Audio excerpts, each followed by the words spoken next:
He was supposed to build her dreams, not break them. Before the tabloids, before the billion-dollar empire, before the woman in red, there was just Cale Astor and Anera Hale, two people on a leaky rooftop, looking up at a skyline that hadn't yet bowed to his name. This isn't the story of a betrayal that came out of nowhere. It's the story of a man who forgot who built him, and the woman who walked away, not to hurt him, but to remember herself. Welcome back to Mr. Charles Stories, where every story comes with a moral worth remembering. If you believe peace is worth more than diamonds, this one's for you. Hit that subscribe button, because sometimes walking away is the beginning of everything. Long before he was a billionaire, Cale Astor was just a man with dusty shoes and blueprints rolled under his arm. He worked for a second-rate architecture firm in Manhattan, barely made rent, but he had vision. His fingers were always ink-stained, his eyes always tired. But his voice? When he spoke about buildings, it came alive. And there was only one person who truly listened, Anera Hale. She wasn't in real estate. She wasn't in finance. She didn't chase success. She taught art at a small community center on the Lower East Side. Her days were full of kids who smeared paint everywhere and called it joy.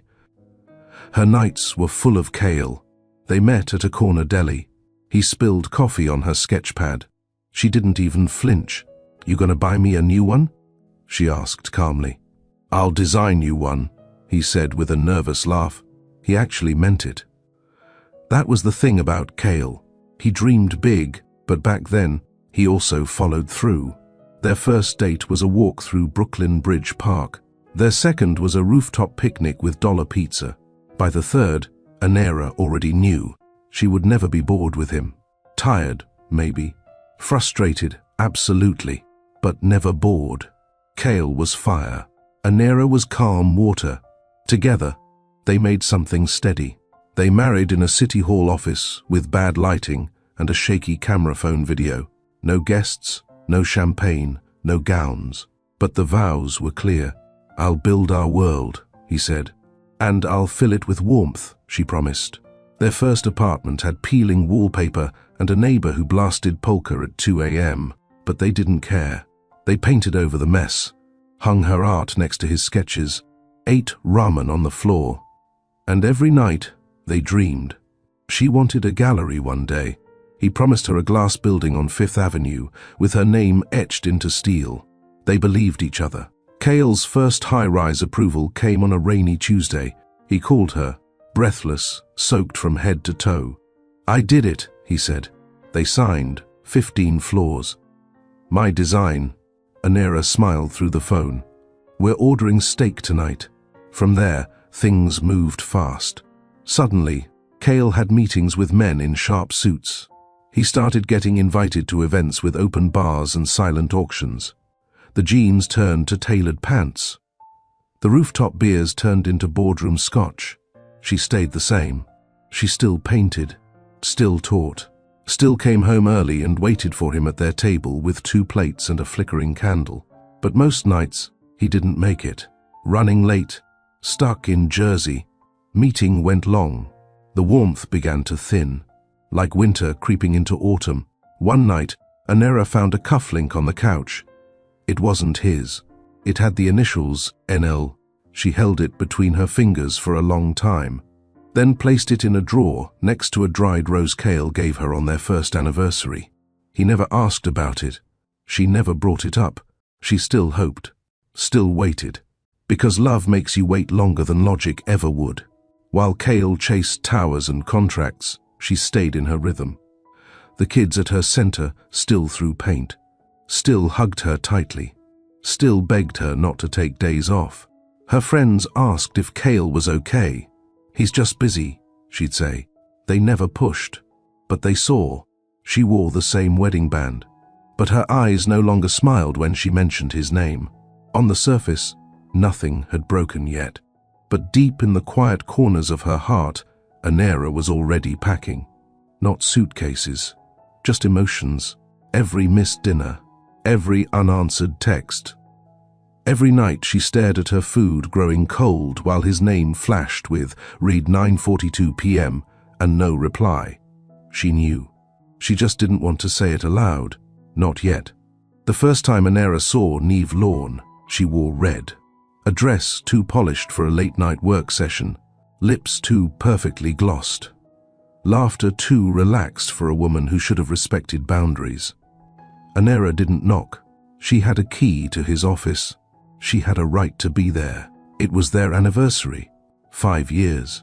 She came with dinner in hand, the kind of thoughtful spread only someone who remembered his favorite childhood dishes could prepare. Smoked lamb, soft lentils, and a bottle of that rare wine he once said reminded him of Paris. But he wasn't alone. He stood near the window with a tumbler in hand. Neve sat comfortably on the leather couch, one heel dangling off her toe like she belonged there. Cale didn't flinch. "You weren't supposed to come here tonight," he said. That was it. No greeting, no surprise, no apology.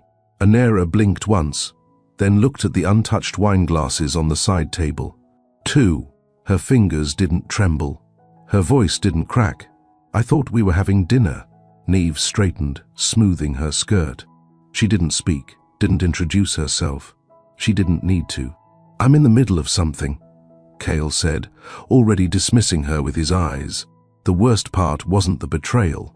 It was the way he looked through her, like she'd interrupted a meeting he'd long stopped inviting her to. Anera didn't argue. She didn't ask who Neve was. She didn't beg for explanation. She left the food on the table and walked out the way she came. In the elevator, she didn't cry. Her reflection looked back at her, calm, cold, controlled.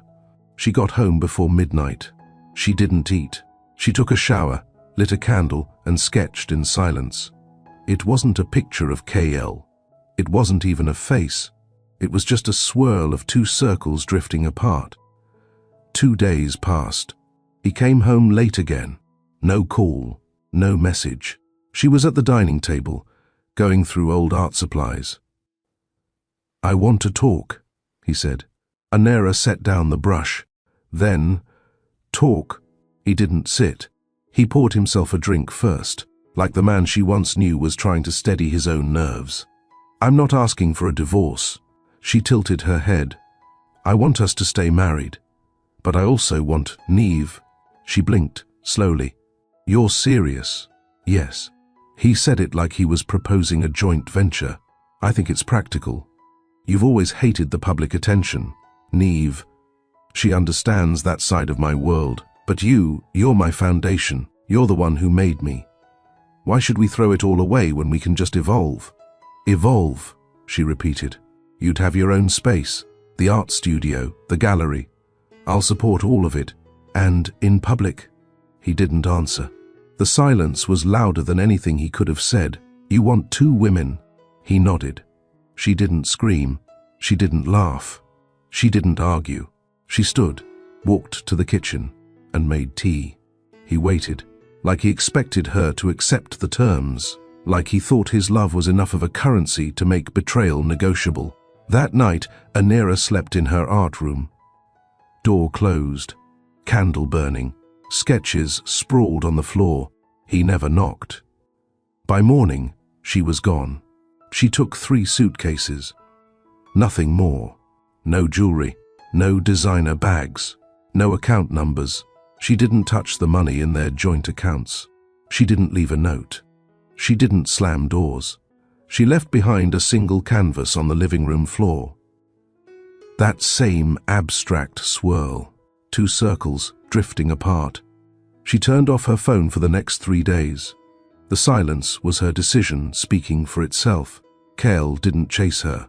At least, not openly. He had interviews to attend, deals to close, events to show up for. With Neve, the media made their own assumptions. Cale Astor's new flame, they said. Is this the reason for Anera's disappearance? Anera didn't respond. She never gave the press a word. She rented a small 1-bedroom in Brooklyn above a bookstore. The apartment had creaky floors and too much sunlight, but it was hers. She painted again, not for galleries, not for show, just for breath. She returned to her old community center. The same kids hugged her like she never left. She opened the windows wider during art class. She let the paint drip. She let her smile come back in pieces. No one asked where her husband was. If they wondered, they didn't say. One afternoon, she updated her online gallery, quietly. No PR push, no grand return, just new pieces. One of them was titled, "Enough." It sold in under 4 hours. Then came another commission, then 10 more. Then a journalist from a small cultural magazine reached out. "I wrote about your gallery. It's going viral. People want to know your story." She read the article headline 3 times. The billionaire's wife who walked. She didn't feel powerful. She didn't feel vengeful. She just felt free. Back in Manhattan, Cale read the article in silence. He was in his penthouse. Neve was out of town. The journalist didn't quote a Nera. She hadn't spoken to anyone. But the article told the truth. A woman who left quietly. A woman who didn't sell her pain. A woman who simply reclaimed herself. That night, Cale didn't drink. He walked into his study, looked at the canvas Nera left behind, and stared. He finally understood it. Not art, loss.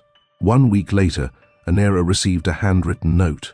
No signature, just a quote on the inside. "You gave me everything before I became someone. I never earned what I became without you." She folded it once, placed it in her drawer, next to the cufflink, next to the dried rose, but she didn't reply. She was done writing chapters in his story. She was finally writing her own. She didn't walk away to make a point. She walked away because she was no longer a choice. She was her own answer. If this story touched you, pause for a second. Have you ever watched love turn into distance without a warning? Have you ever stayed quiet to keep peace? Have you ever chosen dignity over comfort? If any part of this feels close to your heart, tap the like button. Share your thoughts in the comments. Your voice matters. And subscribe to Mr. Charles Stories, because some stories help you choose yourself. The city didn't feel like it used to. Manhattan, once filled with possibility, had started to feel unfamiliar to Nera. Like a friend who changed their tone mid-conversation. She still took the train from Brooklyn sometimes, still passed their old Thai spot on. East Houston still walked past the skyscraper Cale once said would bear his name. Now it did. Astor in bold, gleaming silver on glass that cut the sky. But what it didn't reflect anymore was her. Their 5th anniversary fell on a Thursday. She remembered because their 1st anniversary fell on a Thursday too. She'd painted his initials onto a ceramic mug, and he'd baked her a strawberry tart from scratch. It collapsed in the middle, and they ate it anyway, laughing. 5 years later, she wasn't sure what to expect, but she wanted to try. She cooked all day. Smoked lamb, his mother's recipe, lentils with cinnamon bark. She opened a bottle of red they'd saved from their trip to Italy and packed it all, neatly into a basket, the kind she used to carry when they'd picnic on the rooftop. He hadn't called all day. That was normal now. She assumed he was working late, or he forgot the date, or maybe both. Still, something in her refused to let go of the tradition. Maybe love wasn't always about feeling seen. Maybe sometimes it was just about showing up anyway. So she did. She took a car to his office. Security didn't stop her. They all knew her face. The quiet woman who never caused scenes. The one who always smiled and said thank you. Up on the 42nd floor, the light in his office was still on. She didn't knock. She had her own key. She used it. The door opened with a soft click, and there she was, Neve Lorne, perched on the edge of the couch like it was her living room, wearing a red dress too fitted for business, laughing too easily, her voice like syrup across the room. Cale stood with his back to the window, a drink in one hand, his jacket off, tie loosened. He didn't look surprised, not even a little. Nera stepped in, the basket still in her hand. No words, no smile, no warmth in his face. "You weren't supposed to come here tonight," he said. That was all. Not happy anniversary, not I'm sorry. Just that. You weren't supposed to come here tonight. She looked at Neve. Neve didn't flinch. She smirked softly, as if she knew she didn't have to say anything, as if she'd already won. Anera placed the basket on the nearest desk. The wine tilted inside, but she steadied it. Her voice didn't shake. "I brought dinner." Cale looked down at his glass, then up at the ceiling, then back at her. "I'm in the middle of something." Niamh crossed her legs slowly. She didn't say a word. Anera didn't stay to watch them exchange glances. She turned, walked back out. The door clicked behind her, just as softly as it opened. She didn't cry in the elevator, didn't scream in the car, didn't throw the basket across the room when she got home. She unpacked it quietly, set the food on the counter, uncorked the wine and poured a glass for one. Then she sat and stared at nothing. That night, she didn't sleep in their bed. She slept in the art room, curled up on the floor beside unfinished canvases. She lit one candle, then painted for hours in the dark, using only the glow of the streetlight and her memory. The strokes were heavier than usual, less delicate. Not rage, not sorrow, something else. She couldn't name it. By morning, Cale still hadn't texted. At noon, she sent him one word. "Are you okay?" He replied hours later. "We need to talk." They didn't talk that night. He came in after midnight, went straight to the guest room, didn't stop to explain. By the second night, she was done waiting. When he walked in, she was already at the dining table, sketchbook in hand. "I'm not asking for a divorce," he said before sitting. "I didn't ask for one," she replied. "I'm trying to be honest." She looked up. "Then say what you need to say." He took a deep breath. "I want to stay married, but I also want Niamh." The air went still. Anera didn't blink. "You want both?" "Yes." He said it like it was reasonable, like he was asking for space in the closet, not someone's dignity. "I love you," he added quickly. "You're still everything to me, but..." She understands the world I'm in now, the expectations, the deals, the image. You've always preferred quiet things, art, simplicity. She knows how to play the game. She stared at him. "And you think I should stay?" "I'll support you completely. The gallery, the foundation you talked about, all of it. You'll have your space, and I'll have mine." She stood, walked to the kitchen, made tea. He didn't move. She placed the mug in front of herself, sat down, and said nothing. Cale sat across from her, confused. "I'm not saying this to hurt you," he said. She sipped. "No, you're saying it because you believe it." He paused. "Don't you want to keep what we've built?" She let the silence stretch. He didn't understand that she was already letting go. That love, once turned into a transaction, ceases to be love at all. That night, she packed, not frantically, not with tears. She folded each blouse carefully, wrapped her paintbrushes in linen, zipped 3 suitcases and left the jewelry. She took no account numbers, no alimony, no cards. The only thing she left behind was a canvas, a swirl of 2 circles, one shrinking, the other floating away. She moved into a walk-up in Brooklyn. The floors creaked and the heater knocked every few hours, but it felt honest. She spent her first morning there opening windows, letting the city back in. She painted that day. A small abstract called Betrayal doesn't always scream. She posted it to her online gallery. It sold within an hour. She didn't smile, but she didn't cry either.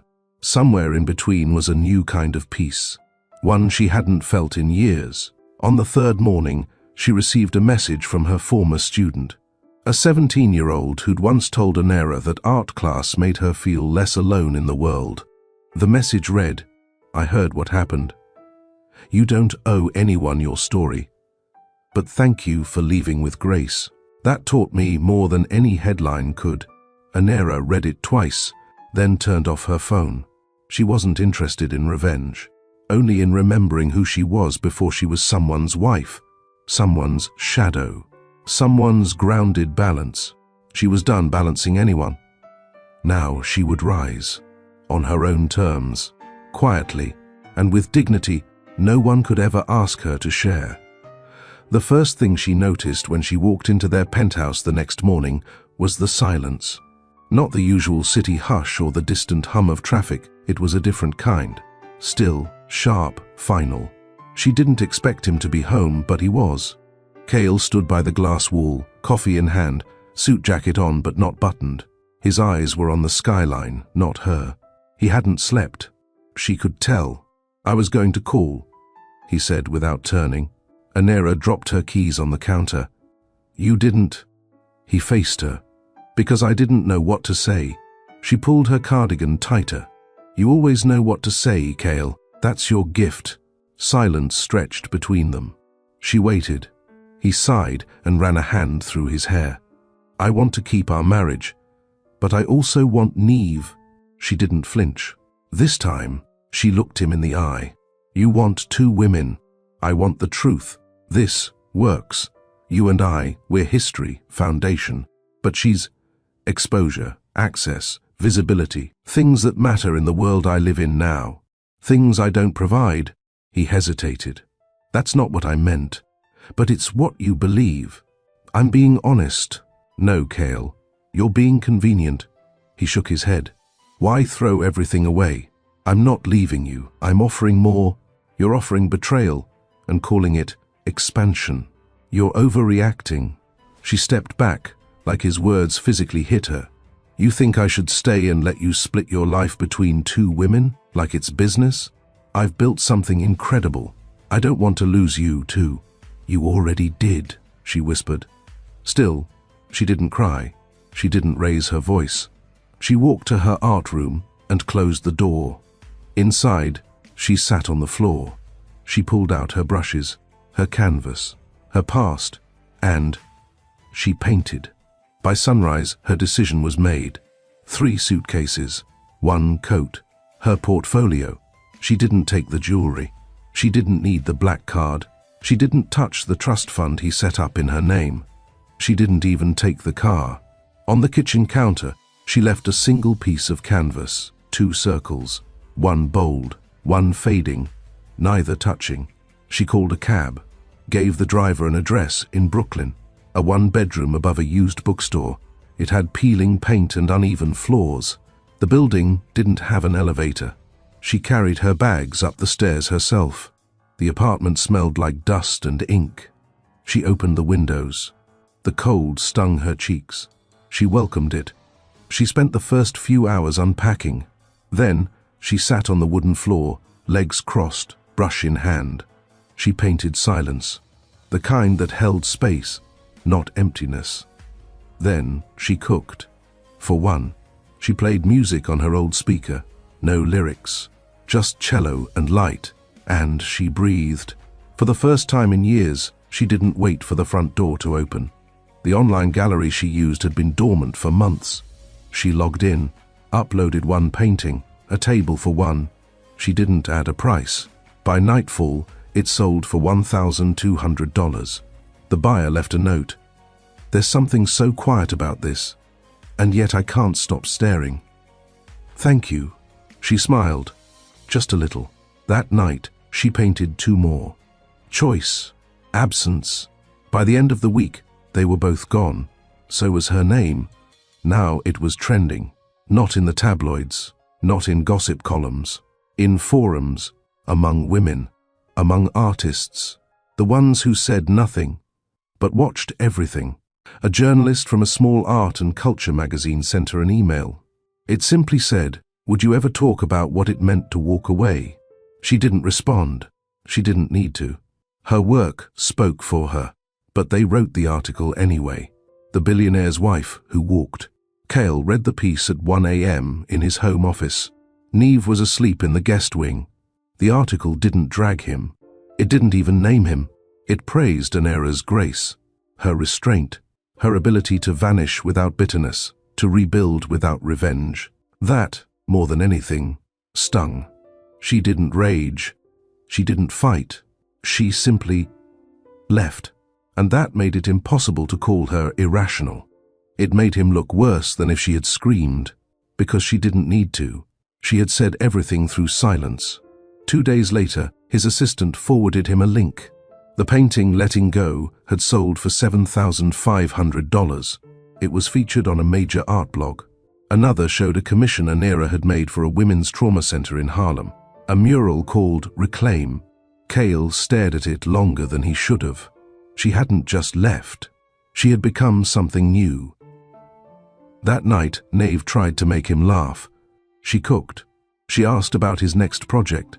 He nodded, smiled faintly, but he didn't touch his food. And at 3 a.m., he stood alone on the balcony of his penthouse, glass in hand, wind cutting his skin. He realized for the first time what he had truly lost. Not a wife, not a helper, not even a partner. He lost the only person who ever knew the man behind the empire. And now, she was no longer looking back. Anera didn't hear from him for 3 days. Not a call, not a message, not a knock on the door. But on the 4th day, he showed up at her new place. No driver, no assistant, no press, just Kale. He stood in the hallway like a man who didn't know how to ask to come inside. His suit was tailored, his hair perfect, but his shoulders looked heavier than she remembered. "You left," he said. She didn't answer. She stepped aside and let him in. The apartment was small. No chandelier, no private elevator, no panoramic view. Just warmth, plants on the sill, a canvas drying near the wall, a mug half full on the table. "This is where you live now?" he asked. She nodded. He walked slowly around the room, like he was afraid to touch anything, afraid it might make him real again. "I'm not here to fight," he said. "Good," she replied, pulling her cardigan tighter. "I'm not here to beg either. I didn't expect you to—" He looked at her then, really looked. "You look peaceful." "I am." That shook him more than any insult could have. He sat on the couch, the same one she'd found second-hand. She didn't offer him tea. She didn't sit beside him. She leaned against the wall and waited. "I've been thinking," he started, "about everything, about how we got here." She crossed her arms. "I know what I said sounded selfish." "It didn't sound selfish," she said. "It was selfish," he swallowed. "But I meant it honestly. That's what makes it worse, Kale." He hesitated. "I don't want to lose you. You already did. I want us to try something different, not end this. I can provide for you, support your work. You don't have to be part of the public side. That can stay separate." "Separate," she echoed. "Like me. You're not separate. You wanted me quiet and her loud, me grounded and her glamorous, me for home and her for photos." He opened his mouth but didn't speak. "You weren't offering me love. You were offering me a compartment." He rubbed the bridge of his nose. "It's not like that." "It is," she said softly. "And the worst part is, you thought I'd say yes. I thought we could evolve." "No," she said, voice still calm. "You thought I was too soft to leave." The words landed heavy. He looked at the floor. "I didn't think you'd leave without a word. I left with a canvas. That was my word." He chuckled once, bitterly. "You always were better at saying things without speaking. I had to be." You stopped listening. The silence filled the room like fog. He looked around again. "This place is small. It's enough. I can buy you something better. You can't buy me anymore." She said it without anger, just truth, and it pierced. He stood, pacing now. "So that's it? Years together and you're done?" "We weren't together for years," she said. "We were in the same house. But I was alone." Kale stopped pacing. "I still love you," he said. She nodded. "But you love yourself more." He stepped forward. "I want to fix this. You can't fix something you chose to break. I didn't break us. You brought someone else in. That wasn't a crack. That was a decision." He looked desperate now. "You're painting again. You're making money. You have peace. Why can't we exist in parallel?" She tilted her head. "Because I'm not a second life. I'm a full one. You don't get to slice me in half just to make space for your ego." He closed his eyes like he was in pain. She softened slightly. Not for him, for herself. "I loved you, Kale," she said. "So much that I stayed when it stopped feeling like home. But I won't be an option. Not for you. Not for anyone." He opened his eyes. "So, This is goodbye. She looked at him, long and steady. No, this was goodbye the moment you asked me to share what was already mine. He didn't argue, didn't cry. He nodded, once, then turned, and walked to the door. He paused. I'll always wonder what would have happened if I hadn't said it. She said nothing. He waited. Still, nothing. He left. And this time, she didn't watch him go. Cale didn't call again. He sent no messages, no emails, no surprise flowers, no private investigator waiting in a parked car across the street. And Anera didn't wait. She wasn't keeping score. She wasn't measuring time since he left her apartment. She was simply breathing again. Her gallery sales grew slowly, then all at once. The pieces she thought were too raw, too abstract to explain, found homes in places she never imagined. A therapist in Boston requested 3 prints for a trauma recovery center. A boutique hotel in Toronto wanted a custom mural. She painted each one like it was her last statement on the matter. But it wasn't. The emotions kept arriving. She painted for what felt like days without sleeping, without music, just candlelight, winter air, and the occasional voice in her head whispering, "You really left." She did, and she wouldn't go back. Still, there were moments. In line at the grocery store, seeing his favorite cereal, passing a man in a navy coat who moved like Cale, sitting alone at a cafe where they once shared a plate of pancakes and a dream. But none of those moments made her reach for her phone. Because healing wasn't about pretending it didn't hurt. It was about knowing what not to reopen. One Sunday, while prepping for a workshop at the community center, her phone buzzed.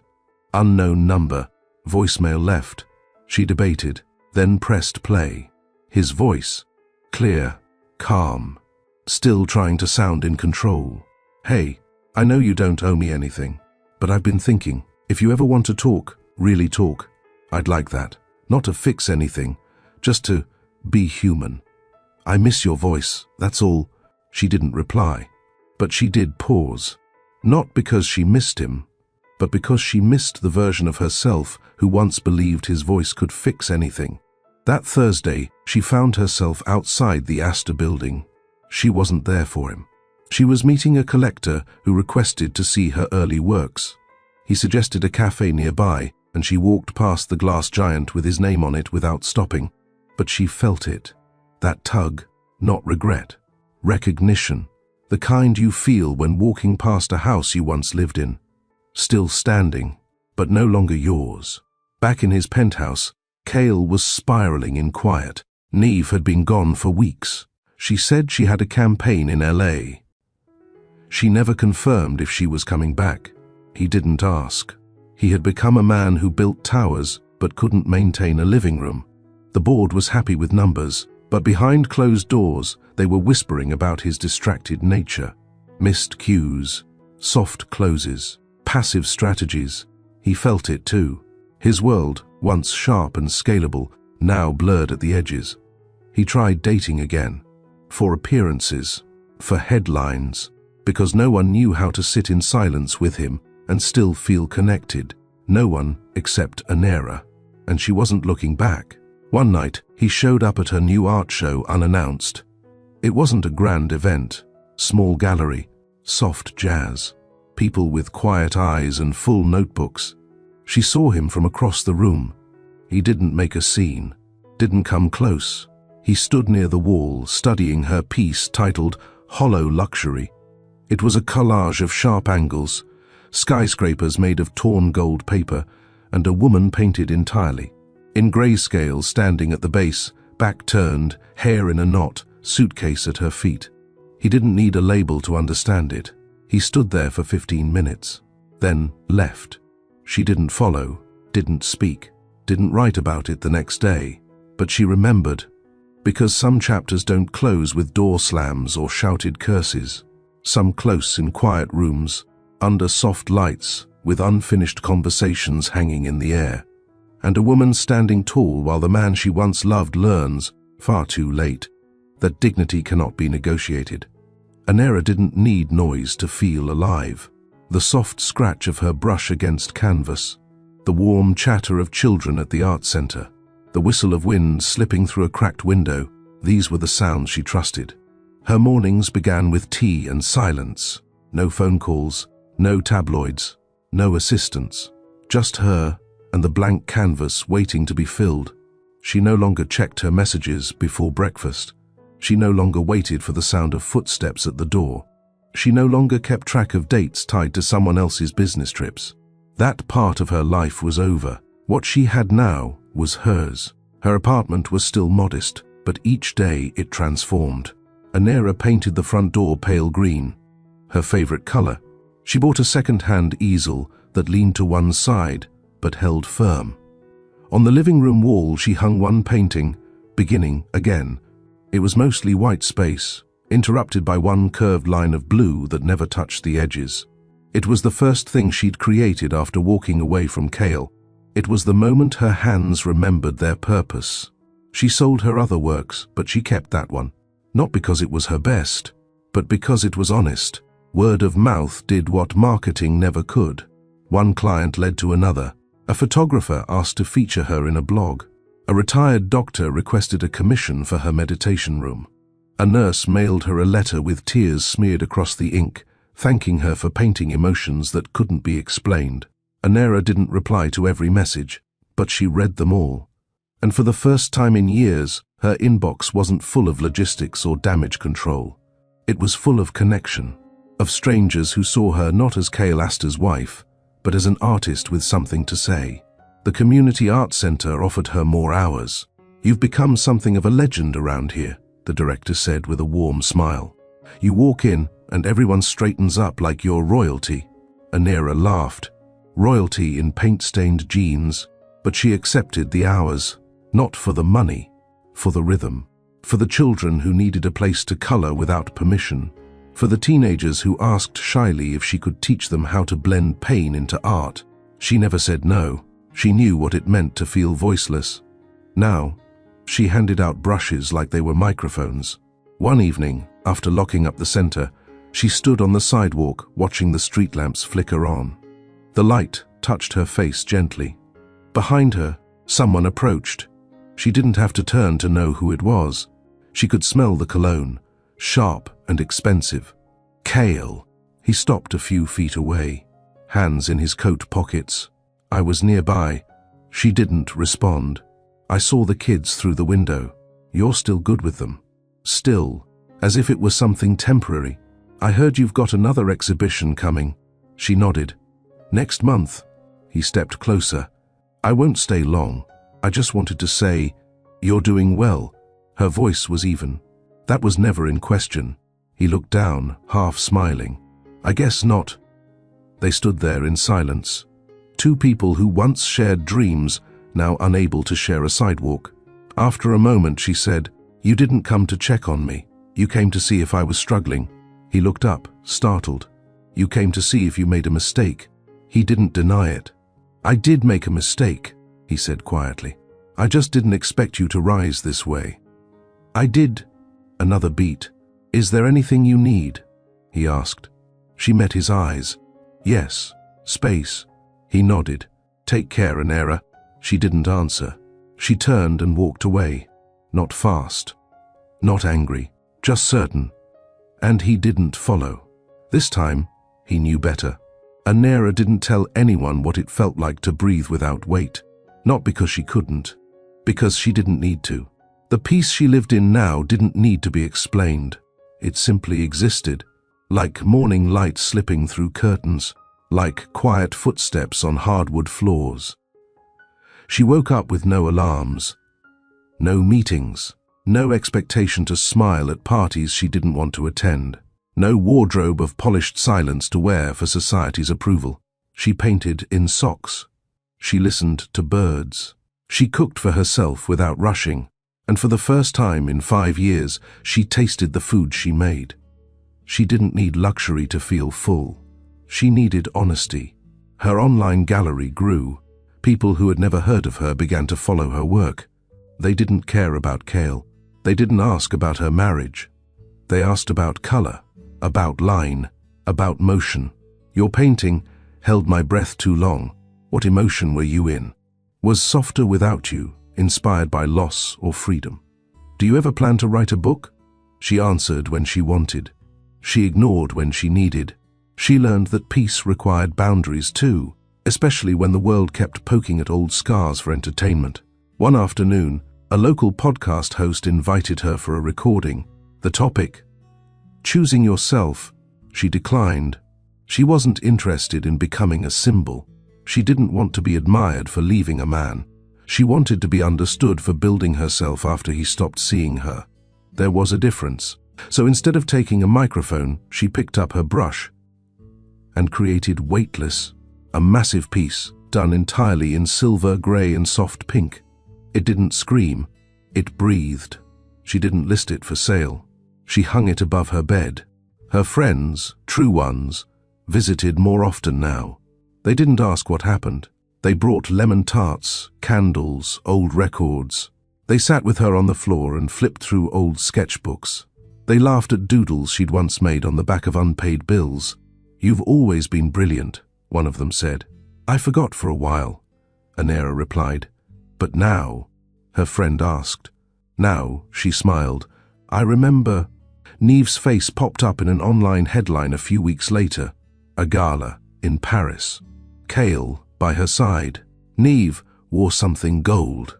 Kale wore that same tailored confidence. The article praised their power couple status. Anera didn't click the link. She simply turned off her phone, opened the window, and started painting again. She wasn't angry. She wasn't broken. She was done. One night, after finishing a new piece called "Didn't Raise My Voice," she stared at it for hours. It was bold, sharp, silent, and it held everything she hadn't said to him. She decided to post it without a caption. The comments poured in, not about Kale, not about gossip, but about strength, stillness, sovereignty. One woman wrote, "I left a 10-year relationship last spring. Your art helped me sleep at night. It reminded me that silence isn't weakness, it's clarity." Anera stared at the comment, then shut her laptop. She went to bed early. For the first time in years, she slept 8 hours without waking once. The next morning, the sun hit her floor like a soft promise. She made breakfast, washed her face, tied her hair, then walked to the community center with fresh paint and an armful of blank paper for the kids. Before she opened the door, she paused, took one deep breath, and smiled, because this wasn't survival anymore. This was her life, and she wasn't walking away anymore. She was walking forward. At first, the world didn't notice she was gone.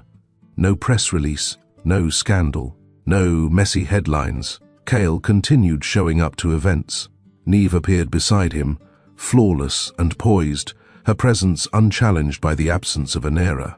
But absence, when intentional, becomes presence. Photos were cropped tighter. Paparazzi whispered. Editors started asking, where was Anera Hale Astor? She wasn't on social media. She wasn't at his side. She wasn't issuing statements. She was gone. And that silence unnerved them more than any angry outburst ever could. Kale's PR team scrambled. She's going to the press, isn't she? She'll talk eventually. She'll tell her side. But she didn't. And that was the story. A quiet disappearance. No lawsuits. No accusations. No need to burn him publicly. She'd simply left. And people started to notice. It began with a single tweet. Say what you want, but the woman who leaves with no drama, no dirt and no dime, that's power. Tens of thousands of retweets. Then came the TikToks. Clips of her artwork over soft music, stitched with quotes from the viral article, "The Billionaire's Wife Who Walked." Comment sections flooded with women saying things like, "This is the kind of strength I want." She didn't clap back. She just built a new life. "My mom left like this." I understand her silence now. It wasn't a brand. It was a movement.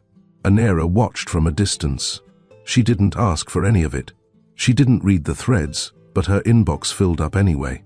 Requests for interviews, collaborations. Would you like to write a book? Can we fly you out to speak at our conference? She ignored most. She wasn't performing healing. She was living it. But one message stuck.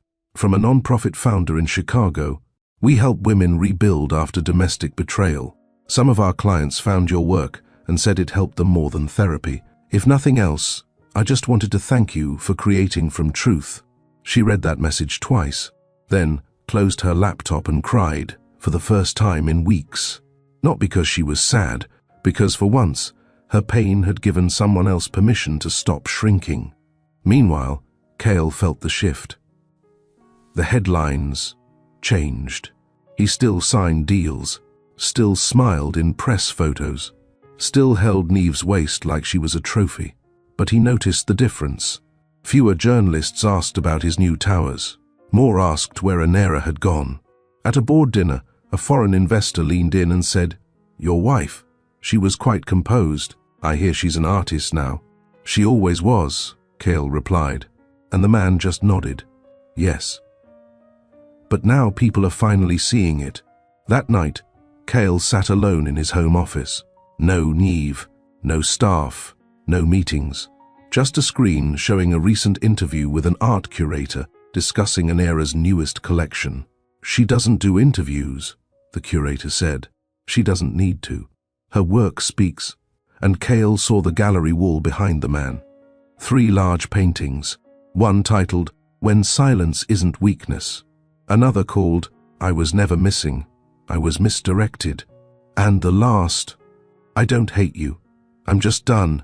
He leaned forward, elbows on the desk, heart thudding softly. These weren't attacks. These were her truths.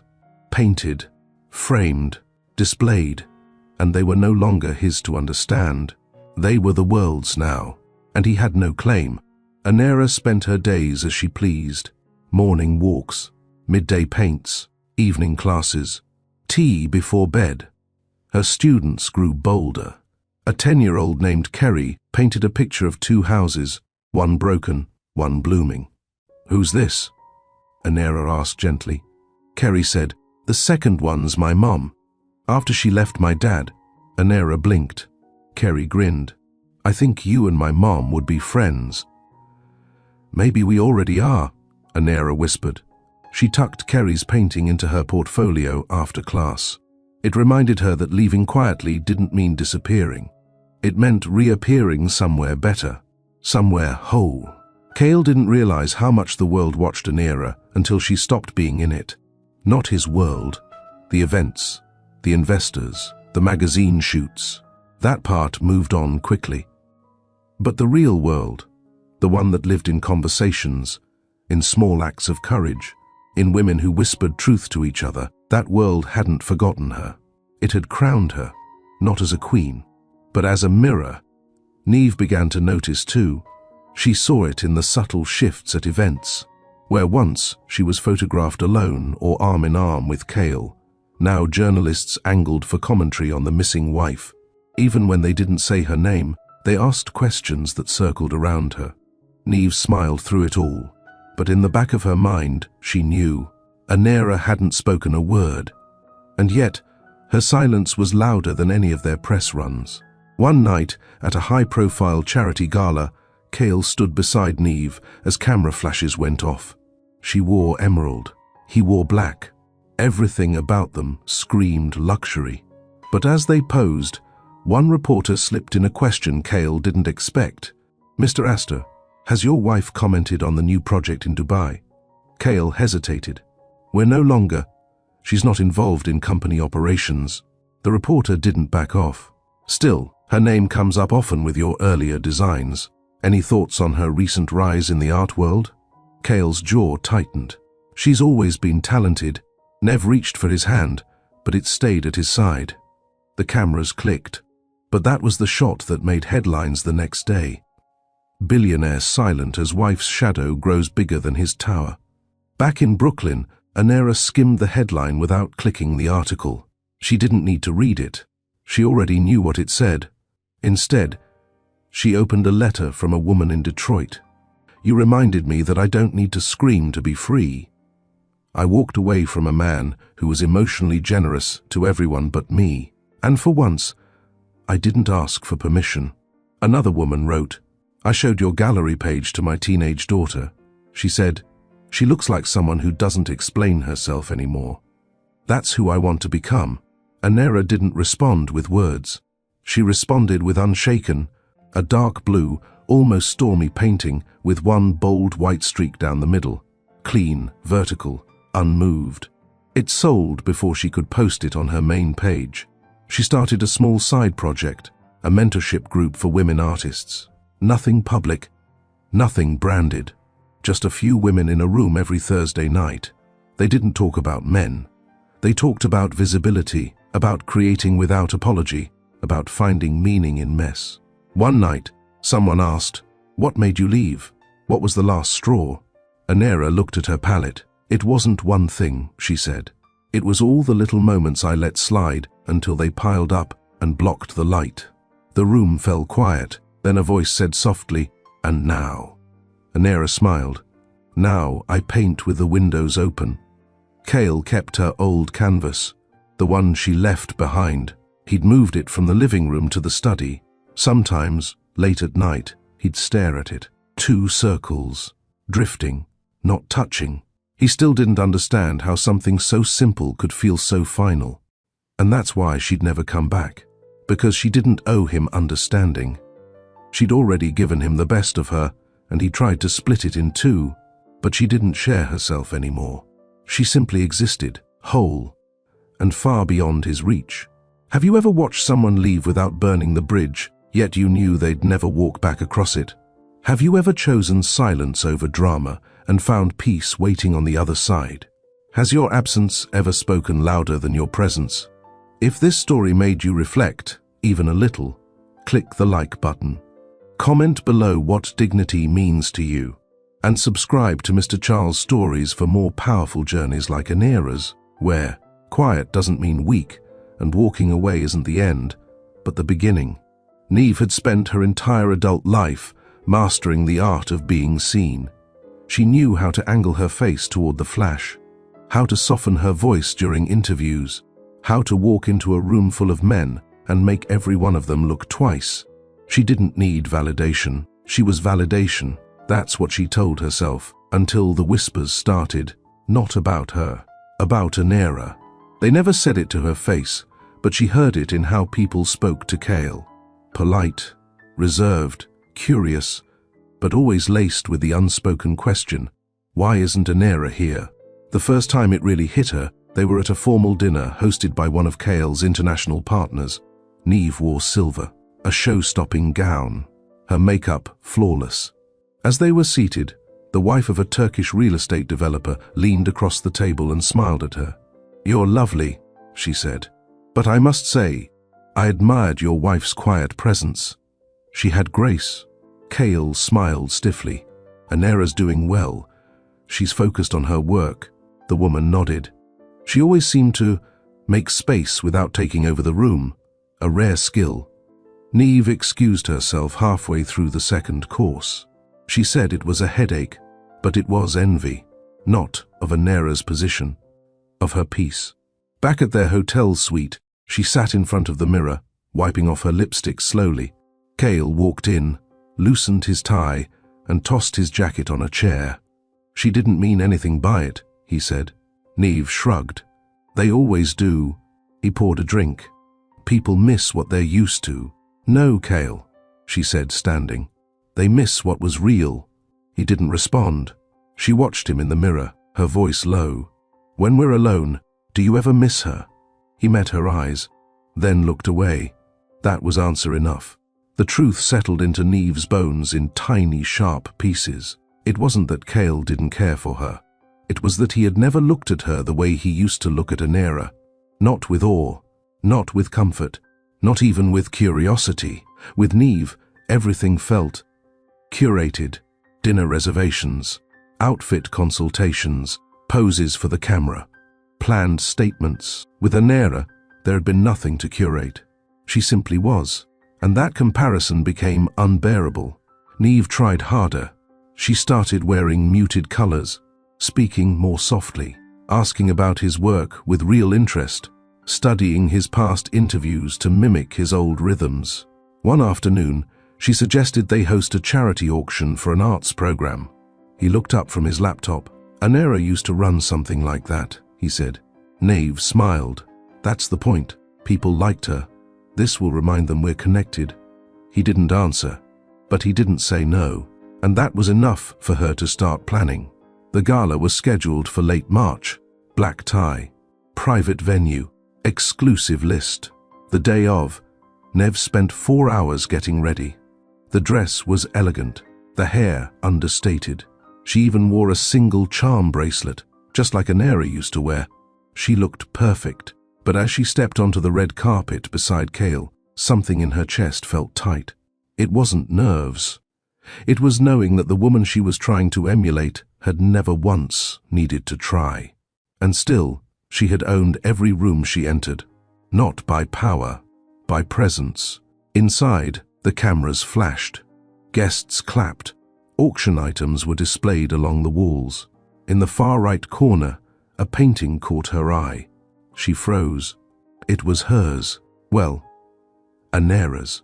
One of the gallery curators had donated a limited edition print of Anera's piece, Departure Isn't Desertion. The title card didn't say Cale Astor's wife. It said, simply, Anera Hale. Neve stared at the strokes. Soft earth tones. One faint silhouette walking away, the background warm, not bitter. And underneath, a bid already listed for $6,200. Cale appeared beside her. He followed her gaze. She donated anonymously, he said. Nev kept her expression still. You spoke to her? No. But you know she did. I know her style, he said. And her silence, Neve smiled, but it didn't reach her eyes. For the first time in months, she realized he may have chosen her publicly. But in every private space, he still belonged to the one who left. Neve didn't speak during the car ride home. The gala was over. The cameras had stopped. The applause had faded, but her thoughts were still loud. Cale sat beside her in silence, scrolling through emails on his phone, his face lit by the screen. She glanced at him, hoping for a word, a gesture, anything that would tether them back to something real. Nothing came. He didn't notice the way she was staring. Or maybe he did and didn't care. Back at the penthouse, he went straight to his office. She walked into the guest room, her room now. That had become the quiet agreement between them. She wasn't the woman he brought to bed. She was the one he brought to events, and it was starting to rot her from the inside. The next morning, she tried to bring it up over coffee. You know the print of Anera's painting at the gala? She asked, watching his face. He nodded, not looking up from his screen. She donated it anonymously, you said. He paused. Yes. She's still in your orbit, even when she doesn't want to be. She didn't ask for the spotlight. No, she just commands it. He finally looked up. What do you want me to say, Neve? I want to know if I'm standing next to a man who's still in love with his wife. His eyes narrowed. You knew what this was when it started. I thought I did. Neve pushed her chair back and stood. You said you wanted balance, that she was the calm and I was the fire. But what you really meant was, she was home and I was the hotel. He didn't speak, because there was nothing he could say that wouldn't confirm it. The next few weeks brought more distance. Cale became consumed with work again. His calendar was packed. His face reappeared on magazine covers. And, Neve? She shrank. Not publicly, but internally. She found herself opening Anera's gallery page late at night, studying the lines, the texture, the emotion, searching for what made her presence feel so permanent. She started painting again, something she hadn't done since college. Secretly, terribly, but still, she painted. One night, she left one of her canvases leaning against the bedroom wall. Cale walked in, glanced at it and asked, "Where did you buy this?" She looked up slowly. "I didn't. I made it." He blinked. "Oh." Then walked away. That was all. Not a compliment. Not a question. Just, "Oh." She stared at the canvas for a long time after that, then turned it to face the wall. At a press dinner a few nights later, someone asked about Anera again. A reporter leaned over his notebook and said, It's incredible how quiet she's been. No interviews, no tell-alls. She just moved on. Cale smiled faintly. That's who she is. Neve noticed the shift in his tone. Admiration. Still, always. Later that night, she told him she was flying to LA for a solo trip. He didn't ask why. He didn't ask when she'd be back. He simply nodded, and she packed light. Because deep down, she knew she wouldn't return.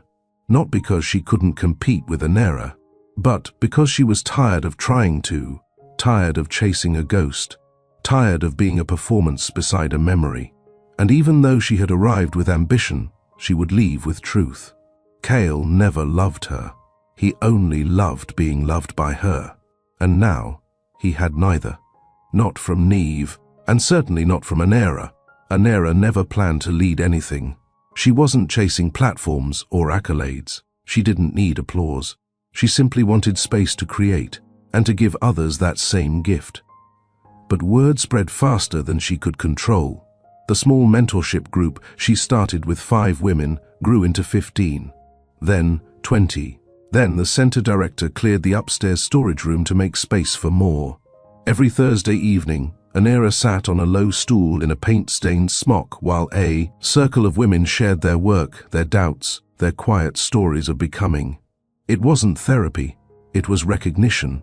One woman, Kalina, had walked away from a 7-year marriage with only her keys and her journal. Another, Suri, had never touched a paintbrush before joining the group, but now her sketches were raw with color and courage. They didn't speak about men much, not out of fear, but freedom. This wasn't about what they left behind. It was about what they were building now. One night, Kalina brought a canvas titled Uninvited Weight. It was a black shape in the middle of white space. Not perfect, not technical, but it held grief like a confession. Anera didn't critique it. She stood in front of it, arms folded, then simply said, "Where do you feel this in your body?" Kalina blinked. "My chest," she whispered. "Good," Anera said. "Then let it go. Paint the shape it turns into after it leaves." Kalina started crying. No one spoke. Someone handed her a brush, and the night went on. The group became a safe room in a city that moved too fast. They didn't always paint. Sometimes they sat in silence. Sometimes they danced. Sometimes they ripped old canvases to start again. Anera never called herself a leader. She never stood at the front, but when she missed one Thursday for a gallery meeting, everyone noticed. "You centered us," one woman said, "without trying to, without taking anything." Anera smiled softly. "I've had enough taken from me. This space gives back." Her gallery show approached quickly. Unlike before, she didn't hide behind others. Her name, Anera Hale, was listed at the top of the flyer. Not because she asked, but because she earned it. The theme was simple, becoming. 12 original pieces. Each one born from quiet pain and steady healing. Each one titled after something she'd felt in the silence. "I chose me anyway. Let the light back in. He didn't break me, he delayed me." The night of the show, the gallery was full before the doors even opened. Bloggers, buyers, artists, students, therapists, people who didn't know her story, but knew how it felt, and people who knew it too well. As the show began, Anera stood quietly in the back. She didn't need to explain anything. The work did that for her. Still, a young woman approached and asked, "How do you know what to say without saying it?" Anera replied, "I stopped painting to be understood. I started painting to understand myself." The woman nodded like she'd been waiting years to hear those exact words, then walked away, and Anera exhaled, because she wasn't the only one who needed this space. She was just the first to name it. Anera stayed until the very end of her gallery show, not out of obligation, but because she wanted to feel every second of it, every stranger's breath caught in their throat, every whispered wow, every quiet moment of resonance when someone stared at her work and saw themselves. This was what rebuilding looked like, not an empire of revenge, not a monument to her pain, but a soft, firm declaration. "I'm still here, and I am better." After the show, she walked home under the New York sky. No limo, no driver, no heels, just boots, a warm coat, and the cold air stinging her cheeks. She passed by one of Cale's towers on the way. Glass shining, doormen stiff with posture, people walking in and out with too much perfume and not enough soul. She didn't pause. She didn't look up. She just walked, because she was no longer impressed by what he built. She was proud of what she survived, and what she now created. 2 days later, a letter arrived at the gallery. It was handwritten, in pen so soft it nearly faded off the paper. No signature, just a message. I don't recognize myself anymore. You helped me remember. I bought Let the Light Back In, not because I'm there, but because I want to be. Anera folded the letter carefully and slid it into a notebook filled with sketches and phrases she wasn't ready to say aloud yet. She didn't need to reply. She had already spoken, on canvas, in color, through every brushstroke that said, "You don't have to scream to be heard." A few weeks later, the community center held an open mic night. It was a small event. No fanfare, just mismatched chairs, cheap string lights, and a worn-out mic held together with tape. Kalina stood up first. She read a poem titled, "I Left Quietly But My Absence Roared." Suri shared a charcoal drawing of a girl sitting at a kitchen table alone, with a crown made of cracked glass. Each piece felt like an echo of Anera's story, but not a copy, an evolution. They weren't following her. They were following themselves. Anera clapped the loudest, because she knew what it took to stand in the light after being trained to survive in the shadows. That night, after the room had emptied and the chairs were stacked, one of the younger girls, barely 16, approached her. "I don't know if I belong here," she said. "I've never been in a relationship. I've never lost anything." Anera smiled gently. "You don't have to break to start over." The girl looked confused. "Then what am I doing here?" "You're learning to stay whole." She nodded slowly. And for the first time in the girl's life, someone gave her permission to grow without needing to shatter first. Later that week, Anera was featured in a small but respected independent magazine. The title was simple, Anera Hale. Stillness as strength. She didn't do a photo shoot. She didn't give quotes. The article was written entirely from observation and reviews from gallery guests. It said, "Some artists speak through chaos. Anera Hale speaks through restraint. Her work is what happens when a woman refuses to explain herself to those who never listened in the first place." When Cale read it, he didn't finish the second paragraph. He closed the magazine and stared out the window of his office. The skyline stretched before him, full of towers with his name on them. But none of those towers had ever made someone feel the way her silence did. He built structures, she built stillness, and hers would outlast his. Anera didn't hear about the article until someone left a copy on her desk at the center. She read it once, then slid it into her drawer beneath the thank you letters, the dried flowers, and the photo of her standing beside her students, paint on her cheek, joy in her eyes. She wasn't trying to be remembered. She was finally living. And that was enough. Cale Astor had it all. At least, that's what the world still believed. His calendar was full. His deals were lucrative. His last 3 buildings sold out before the glass dried on the upper floors. His name still moved money, but none of it settled him anymore. He read headlines about himself like a stranger. He spoke in interviews like someone reading off a cue card. He went home to silence, and when silence came, so did memory. At first he thought she would return. Not right away, not loudly, but maybe with a message, a forwarded article, a memory sent at midnight. Something. But weeks passed, then months, and not once did Anera reach out. No breadcrumbs, no clues, no open windows. She had closed the door, and unlike others before her, she had locked it without turning bitter. That was what stung most. She hadn't needed to make him the villain. She had just stopped needing him. He started following her online anonymously. He didn't use his main account. He created a new one, empty bio, no profile photo, just to see her paintings, to see the captions.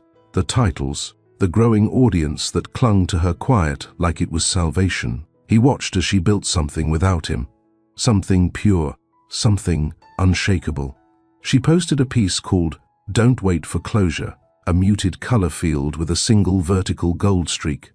The caption read, "Some endings don't come with a goodbye. Some peace comes from walking away before you're pushed."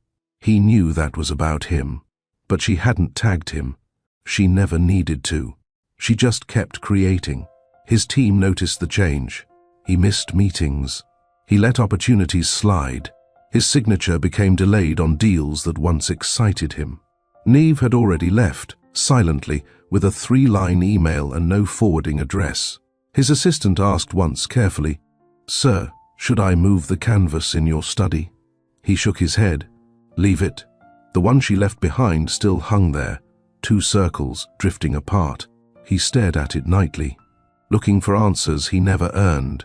One afternoon, he stood at the top of his newest tower. The wind cut hard against his coat, the city sprawling below. He used to look out and feel powerful. Now, all he saw were empty windows, other people's homes, other people's lights. None of them were hers. He'd made skylines bend to his will, but couldn't build a life worth staying in. That same week, a client from London flew in to tour a penthouse unit. Cale gave the tour himself. The man was impressed by the detail, the marble, the layout. Then he paused by a large window and asked casually, "Didn't your wife help design some of your early interiors?" Cale cleared his throat. "Yes." "Anera had a brilliant eye." The man nodded. "It shows. These new ones feel colder." The comment wasn't meant to wound, but it did, because Cale knew. She wasn't just decoration. She was warmth. She was restraint. She was the reason their empire had once felt like a home. And now, he was standing in a kingdom of concrete, wondering why nothing echoed back. Later that night, he scrolled through her gallery page again.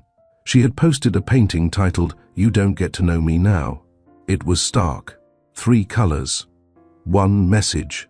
He stared at it for almost 20 minutes, then shut the laptop, and for the first time in a long time, sat still.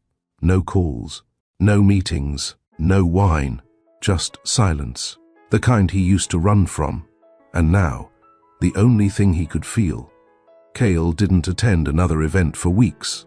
His calendar remained full, but he began cancelling quietly.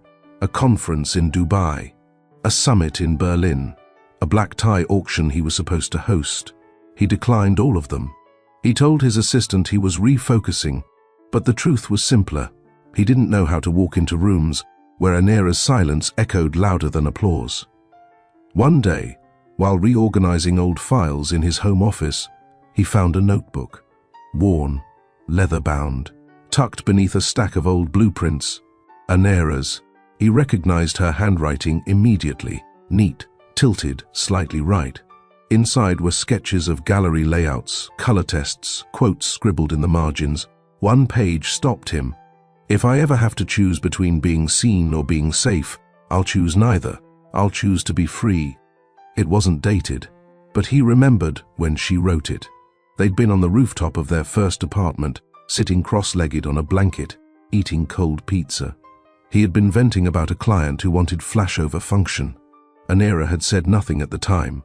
She just wrote that line down and tucked it away, and now, years later, her freedom was the only thing he couldn't touch. He tried reaching out once, an unsigned letter, hand-delivered to her gallery. "I don't want forgiveness. I just want you to know I see it now. All of it. And I was wrong." He never got a response. He didn't expect one. But a week later, a new piece appeared in her online collection. No return address. A canvas layered with soft blue, almost like sky, but interrupted by black brushstrokes that looked like walls. It sold within hours. He didn't buy it. He couldn't. She had built something he no longer had access to, and that was what made it beautiful. The board called a meeting soon after. There were concerns. "Your name still has weight," one director said, "but the numbers are shifting. The press sees a story you don't want them to." He nodded, said all the right things, promised to step back in with full energy. But the truth was, he had lost interest in being impressive. He used to build towers to prove himself. Now even he knew the tallest buildings couldn't anchor an unsteady man. He excused himself from the meeting early. He sat alone in his car for over an hour, and when he finally looked up, he realized where he had parked, in front of the old community center, the one where Anera still taught. He didn't go inside. He watched as women exited the doors, smiling, carrying sketchbooks, laughing, and just as he turned to leave, he saw her. Across the street, talking to someone, hands moving as she explained something about a painting. She looked radiant. Not because she was dressed up, she wasn't. Not because she saw him, she didn't. But because she was alive in a way she never was when she stood next to him. And for the first time in his life, Cale understood what it meant to watch someone bloom. While knowing you were the season they had to survive to get there, the invitation was mailed in a plain cream envelope.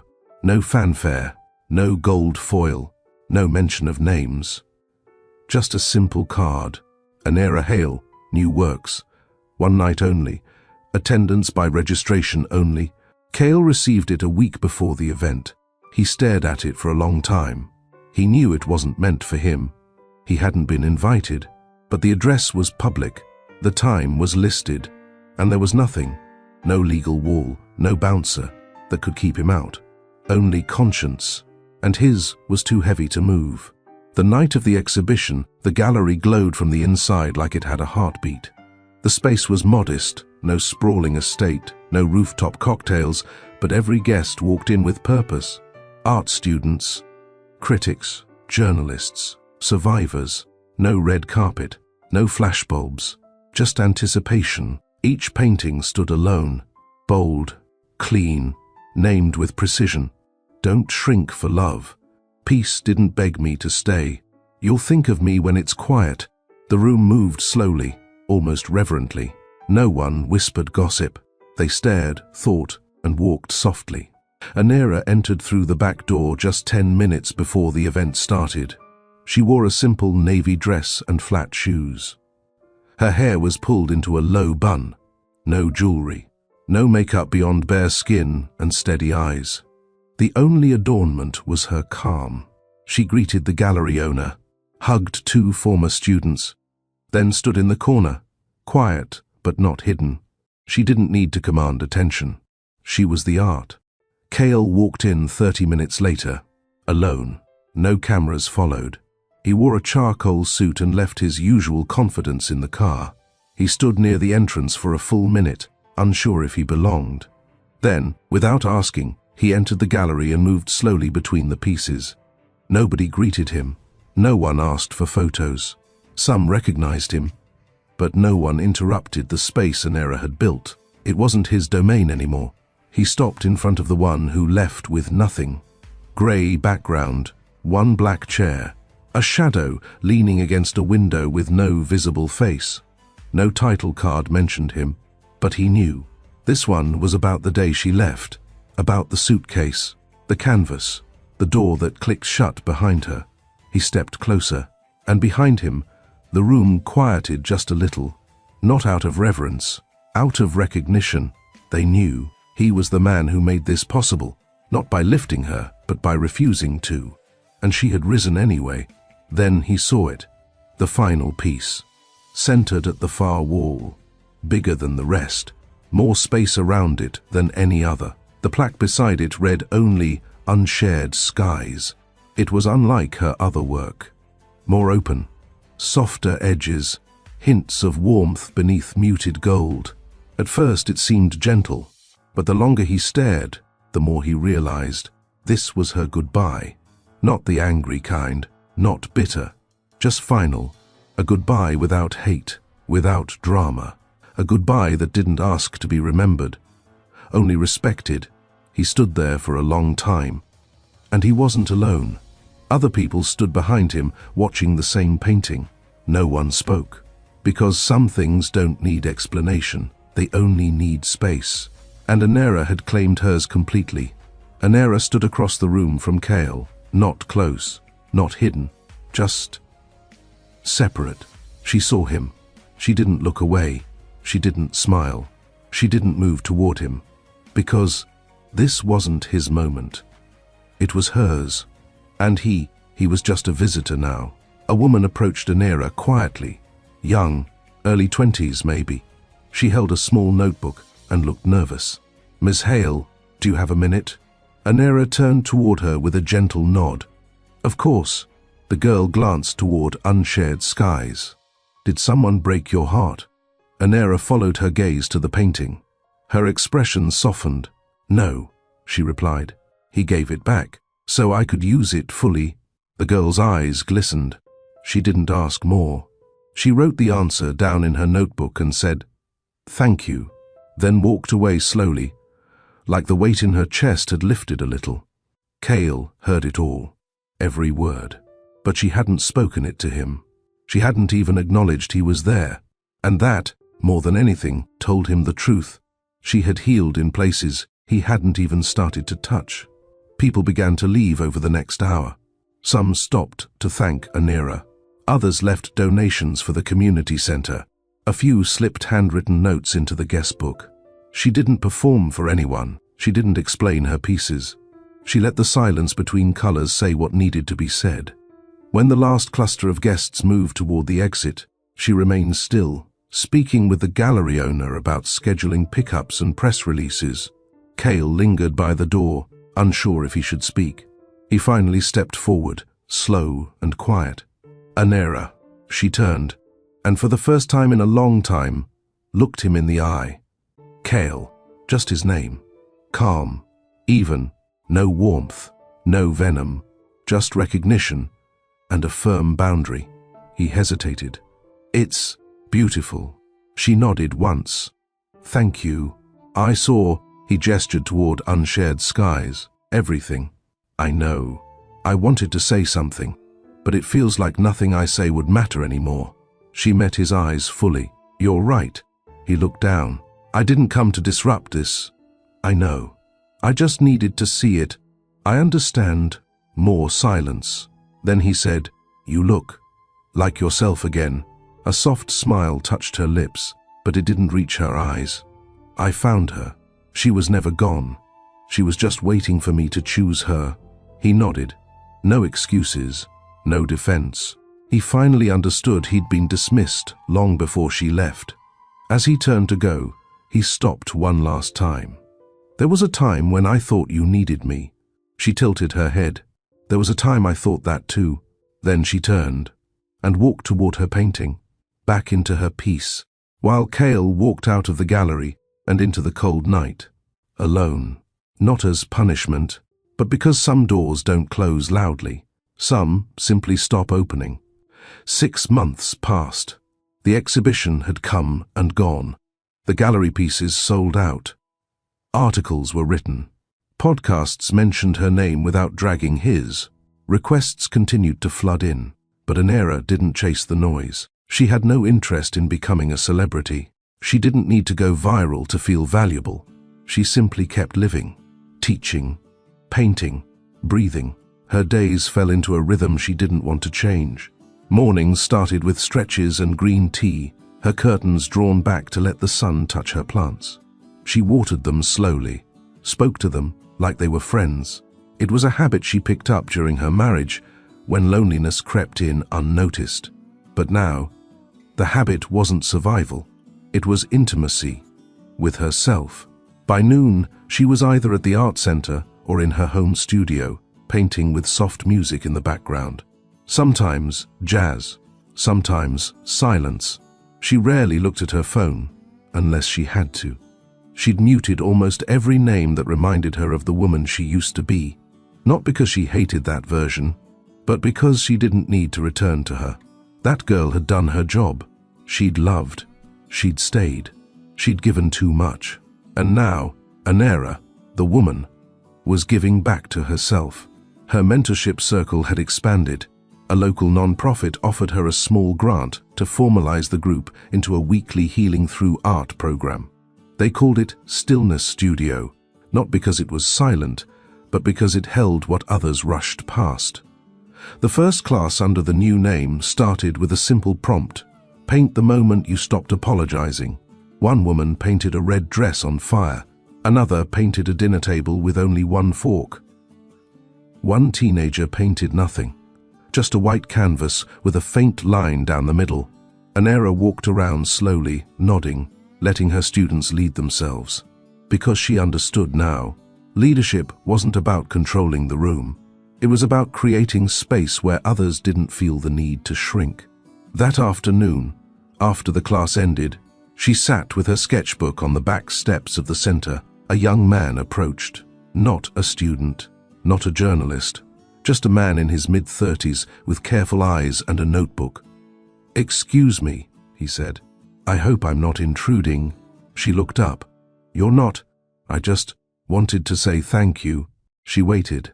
"My sister was in your group. Kalina." Anera smiled. "Kalina is remarkable." "She is," he said, almost in awe. "But I hadn't seen her that strong in years. She credits you. I only gave her space." He nodded. "Still, I wanted you to know that what you're doing, it matters, quietly, but deeply." She closed her sketchbook and stood. "Thank you for telling me that." He hesitated. "I'm a writer. I've been following your work from a distance. Would you ever consider doing a book?" She shook her head gently. "I'm still writing my life. Let me finish the page I'm on." He smiled. "Fair." Then he left. No card exchanged, no photo taken. Just truth, acknowledged between strangers. At home, Anera lit a candle and pulled out an unfinished piece from 2 months ago. It had been too raw to finish then. But now she could see the end of it clearly. She picked up her brush and began filling in the edges. She called it "Forgiveness Doesn't Need an Audience," because it didn't. She had forgiven Cale a long time ago. Not by calling him, not by letting him back in, but by living fully in the space he once occupied, and showing herself that she was enough, all along, no permission required. A month after Stillness Studio was officially recognized, Anera received a formal request to feature her work at a contemporary arts museum in Chicago. She didn't celebrate. She simply smiled and added the date to her calendar. It wasn't that she wasn't proud. She was, deeply. But pride, for her, had stopped being a performance. Now it was a posture, a way of living, a way of standing upright in a world that had once tried to shrink her. The curator's email ended with a line she read twice. "Your work speaks without anger. It teaches what healing can look like." She didn't reply right away. She didn't need to. That line stayed with her for days, because that had been the mission all along, even before she knew she had one. She spent the next few weeks quietly preparing for the Chicago show. No press, no teasers, no invitations to people from her past. Her circle was smaller now but more solid. On opening night, she stood in the corner of the gallery, just like always, observing, breathing. She noticed someone crying softly in front of. I left before I had to explain again. Another woman stood staring at, "Don't ask me if I'm angry, ask me why I'm quiet." Each title was a truth Anera had lived. Now they belonged to someone else who needed it. She no longer clung to her pain. She had given it purpose. Cale never reached out again. Not after the exhibition. Not after the interviews. Not even after the articles stopped. And that, finally, was right. She didn't hate him. She didn't wish him harm. She simply had nothing more to give him. He had taken enough. And now, what she created went to those who wouldn't try to split her into pieces. Only those who saw her as whole. One Sunday morning, Anera walked to the park with her sketchbook. She sat on her usual bench near the old oak tree, the one with initials carved into its bark by lovers who hoped forever was as easy as pressing wood. She had once believed that, too. Now, she didn't need forever from anyone. Only truth, only presence, only peace. She opened her sketchbook and began a new page. Soft, circular motions. Something warm, something alive. A shape beginning to emerge. A woman standing in a field, face lifted to the sky, hair blowing free. She titled it with pencil first, lightly above the page. She didn't wait to be chosen. Back at home, she placed it gently on her shelf beside the others. No need to hang it yet. Some art is meant to live close to the chest before the world ever sees it. Some art is a conversation between a woman and the part of her that stayed, that rose, that never begged, and never will. As the evening faded and the light dimmed in her studio, Anera brewed her tea, lit her candle, and sat at the window. Outside, the city moved, fast, loud, endless. Inside, it was still. She wrote one sentence in her journal before closing it for the night. He demanded 2 women. I became one who would never be split again. And with that, she smiled. Soft, small, certain. Because sometimes walking away doesn't mean you're done. It means you've finally arrived. You've just witnessed a woman walk away with nothing but her dignity and somehow end up with everything that mattered. Not the money, not the headlines, not the revenge, but peace, purpose, and the kind of strength that doesn't need to explain itself. So now I'll ask you, have you ever been expected to settle because it was easier for someone else? Have you ever kept quiet to protect someone who never protected you? Have you ever walked away, not to prove a point, but to save yourself? Anera didn't win because she fought. She won because she stopped participating in what diminished her. And if you've ever had to make that kind of choice, or you're standing at that edge right now, tell us in the comments. What did Anera's strength teach you about peace, pride, and walking away? Like this video if you believe silence can be power. Share it with someone who needs to hear this. And if you believe in choosing yourself without apology, hit that subscribe button, because here at Mr. Charles Stories, we tell the truth quietly, and it always hits. See you in the next one.